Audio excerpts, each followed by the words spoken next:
It is quite understandable that many Indians who live in India or elsewhere may not be completely familiar with the norms, attitudes or behaviors in the West. But are Indians responsible enough to critically examine the Western nations? Are Indians ready to express their concern for the global community? Point 1. College girls selling their dirty and unwashed underwear. Hundreds of thousands of college girls and women in the Western world have sold or are selling their used or dirty underwear. This may shock or even disgust you, but yes, in the so-called advanced and developed Western world, many college girls sell their dirty and unwashed underwear to men so that they can pay their college fees or cover their other expenditures. In addition, many girls even sell their pictures to men while wearing those undergarments.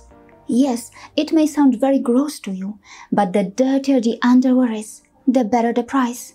Girls wear the same underwear for many days or even weeks so that they can sell it at a higher price. Read this here. And yes, in these Western societies, there are plenty of men who are willing to buy them and use these unwashed female undergarments for their sexual satisfaction. And yes, all of this is happening openly and seems to be quite normalized. There are plenty of online startups offering these services, and there is a notion of websites and online portals where worn and dirty undergarments are sold openly in these Western nations.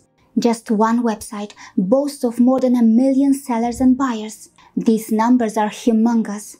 But in our hypersexualized Western societies, have we shown enough concern regarding these behaviors? After all, where is our scientific temperament that we in Europe often brag about? It has been well documented that wearing the same underwear for many days increases the chances of infections. And don't forget, those who buy such dirty, unwashed underwear in these Western nations can also face health risks. So how can the public health experts allow this to happen at such a mass scale? Not only that, but it also raises serious concerns regarding how hollow the financial conditions of many college-going students in these Western countries are, and how unaffordable education can be in these so-called advanced nations. Isn't this a cruel irony that students in these Western nations are seen selling their dirty and filthy underwear to fund their studies, and on the other hand, these nations proudly advertise their universities and college life in other countries to attract international students? And not to forget that there are girls in the West who even claim that they feel empowered by selling their underwear to men. Read this right here on your screen. Seriously? Is this the female empowerment model of the West? Point 2. Naked maids. In the UK, people even hire maids who clean their homes completely naked. Can you believe that? It may break your heart to know this, but many of these females are sexually abused and exploited. This undercover investigation highlights that.